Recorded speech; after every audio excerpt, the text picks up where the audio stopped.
मूंखे मुंहिंजी पुटु मारियो आहे, मुंहिंजा टई मारियो अथनि, मूंखे मारियो, आऊं मारिया, हिकिड़ो मारिया, पोइ मारिया, पैसा छा करियां, बच्चा मूंखे हिकिड़ो ॾे, मूंखे बटो, मुंहिंजो पुटु मरी वियो।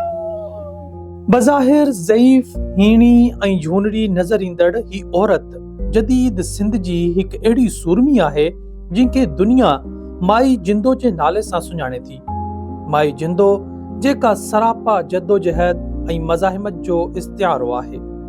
83 वरे ज़िंदगी जी तवील मुसाफ़िरी, ॾुखनि ॾोलावनि वक़्त जे बेरहमन हिन अॾोल औरत खे झूनो त बणाए छॾियो आहे, पर संदसि हौसला अॼु बि बुलंद आहिनि। माई जिंदो हिन वक़्त ॿुधण तोड़े ॻाल्हाइण जी सघ खां महरूम आहे ऐं जॾहिं WTN जी टीम माई जिंदो जी सार लहण लाइ टंडे बहावल पहुती। ही उहो ई टंडो बहावल आहे जिते 9 ॻोठाणनि खे 5 जनवरी 1992 में धाड़ेल ॼाणाए हिकु जुड़तो मुक़ाबले में गोलियूं हणी शहीद करे छॾियो हो। उन्हनि ॻोठाणनि में माई जिंदो जा 2 पुट, हिकु न्याणो ऐं ॿिया वेझा मिट माइट शामिल हुआ। हिन वाक़े सिंध में मज़ाहिमत जी हिकु नई तारीख़ लिखी ऐं हिकु नई सूरमी जनम वरितो, जेका आहे माई जिंदो। माई जिंदो अॼु बि पंहिंजनि प्यारनि खे यादि करे रोई पवे थी ऐं ॾुखारी थी वञे थी।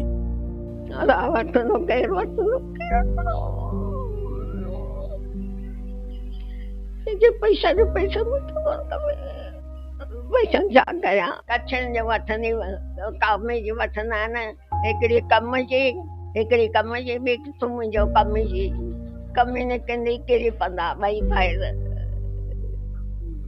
ॿिनि पहिरीं विधा ॿई भाइर, हिकिड़ी पारे, हिकिड़ी कंहिं वण, हिकिड़ी कंहिं वण ते, हिकिड़ी कंहिं ते, पने ते पननि में खणण वञो, पन त खणी वयूं, पननि ते खणी पाण आई, बेनज़ीर आई, उन वठी आई असांखे, बेनज़ीर वठी आई, मूंखे वठी हल, भई तुंहिंजे कम ॾींदसि, अञा पुछे कोन किथे, पाण वीचारी मरी वई। चयूं आउं तुंहिंजी ठोना दंदसि, तुंहिंजा पंहिंजा पला वारो पंदसि, वीचारी मरी वई हली। टंडे बहावल वारे वाक़े बाद माई जिंदो अकेले सिर कैप्टन खिलाफ जेका जद्दोजहद कई, उनजो मिसाल घटि मिले थो, छाकाणि त न वटि तालीम हुई, न वसीला, फ़क़त हौसलो हो। ही औरत अकेले सिर ॻोठां निकिरंदी हुई ऐं हैदराबाद अची एहतजाज कंदी हुई। ही उहो दौर हो जॾहिं न त गाॾियूं हूंदियूं हुयूं, न सहूलतूं, न वरी के रोड रस्ता। हिन वाक़े जी कहाणी त तवील आहे, पर मुख़्तसरन एतिरो त माई जिंदो जे एहतजाज खां पोइ जांच थी ऐं जांच में साबित थियो त ॻोठाणनि खे मेजर अरशद जमील बन्नी ते कब्ज़े करण लाइ हिकु जुड़तो मुक़ाबलो ॾेखारे मारियो। अहिड़ी रीति तवील जद्दोजहद बाद मेजर अरशद जो कोर्ट मार्शल थियो ऐं 18 अक्टूबर 1992 ते हिकु फ़ौजी अदालत खेसि फाही जी सज़ा ऐं 13 अहलकारनि खे उमिरि क़ैद जी सज़ा ॿुधाई। लेकिन अमल दरामद में देर कई वई, वरी एहतजाज शुरू थिया ऐं माई जिंदो जी 2 न्याणियुनि हाकिमज़ादी ऐं ज़ेबुन निसा 11 सेप्टेम्बर 1996 ते दहशतगर्दी जी अंत वारी अदालत पारां पाण खे बाहि ॾेई साड़े छॾियो। हिन वाक़े जो असर इहो थियो जो मेजर अरशद जमील जी मौत वारी सज़ा ते अमल दरामद वारो फ़ैसिलो शुरू थियो ऐं अहिड़ी तरह मेजर अरशद जमील खे 28 अक्टूबर 1996 ते हैदराबाद जी सेंट्रल जेल में फाही ॾिनी वई। माई जिंदो हिन वक़्तु वधंदड़ उमिरि ऐं ॾुखनि ॾोलावनि जी कैफ़ियत मां गुज़रण सबबि काफ़ी ज़ईफ़ थी चुकी आहे ऐं बीमार पिण रहण लॻी आहे।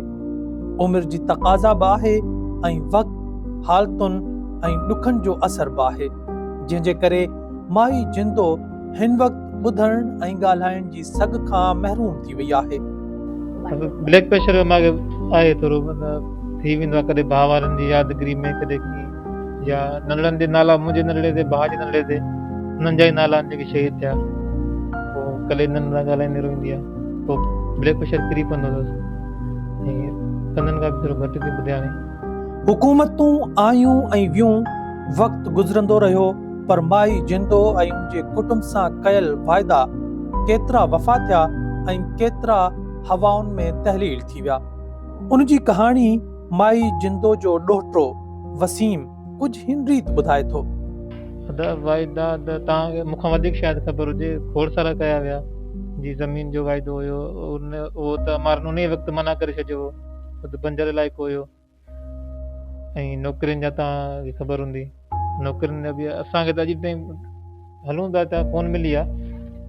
अला मालिक आहे, को वाइदो मतिलबु पूरो न आहे कयो सिंध गवर्नमेंट तरफ़। माई जिंदो जो ही ॾोहिटो वसीम ॿुधाए थो त अॻूणे सदर परवेज़ मुशर्रफ हैदराबाद में संदसि नानी सां मुलाक़ात कई, अम्मा जी इज़त बि कई ऐं नौकरी बि ॾिनी, पर ॿियनि सिर्फ़ आसरा ऐं फ़ाइदा ॾिना। 2007 में जॾहिं परवेज़ मुशर्रफ साहब सदर हुयो, हिते हैदराबाद आयो, त को सिंधी साफ़ी हो या को बि हो सिंधी दोस्त हुयो, उन अम्मा खे घुरायो, आयो हिते, चए हल मां अॼु तुंहिंजो कमु मां करायां थो, तव्हां रोज़ रोज़ अचो था, चकर कटियो पिया। पोइ परवेज़ मुशर्रफ साहब खे मिदराई अम्मा सां, पोइ अम्मा सां मिलियो, पेरनि ते हथ रखी चुमे ॾिनई, फोटो कढाई, अम्मा खे कुर्सी ते विहारई, पाण पेरनि खां वेठो हुयो परवेज़ साहब, ऐं फोटो वग़ैरह बि कढाई। ऐं पोइ उन ई वक़्तु हैंड टू हैंड भाउ खे वापदा में रोटी वाटा ॾिनो। बाक़ी सिंध हुकूमत जी तरफ़ खां वाइदा खोड़ कया विया आहिनि, अमल दरामद हिकिड़े ते बि कोन्हे, 0%। माई जिंदो बहादुरी सां जीअंदड़ हिकु अहिड़ो किरदारु आहे जंहिंजी जद्दोजहद ऐं मज़ाहिमती किरदारु माई बख़्तावर जियां अमर थी वियो आहे। ज़रूरत इन ॻाल्हि जी बि आहे त वक़्त जी सरकार माई जिंदो ऐं संदसि कुटुंब सां माज़ी में कयल वाइदा वफ़ा करण लाइ क़दम खणे त जीअं माई जिंदो उमिरि जे आख़िरी हिस्से में इत्मीनान जी ज़िंदगी गुज़ारे सघे।